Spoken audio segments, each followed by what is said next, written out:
નમસ્કાર. શંકરસિંહ બાપુનો ભયંકર ખુલાસો.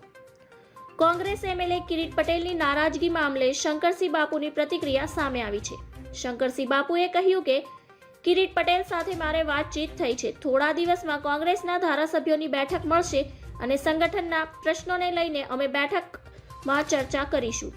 શંકરસિંહ બાપુએ કહ્યું કે વિધાનસભામાં 156 બેઠક જીત્યા બાદ પણ ભાજપમાં અસંતોષ છે. શંકરસિંહ બાપુએ કહ્યું કે થોડા દિવસોમાં કોંગ્રેસના ધારાસભ્યોની બેઠક મળશે.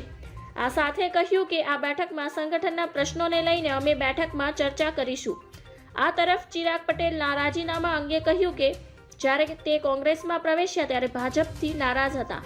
કિરીટ પટેલે કહ્યું કે ચૂંટણીમાં પક્ષ વિરોધી પ્રવૃત્તિ રૂપિયા લઈને કરવામાં આવી છે અને આવા પક્ષ વિરોધી પ્રવૃત્તિ કરનાર વિરુદ્ધ અમે પ્રદેશા કક્ષાને અને રજૂઆત કરી છે, છતાં કોઈ પગલાં લેવામાં આવ્યા નથી.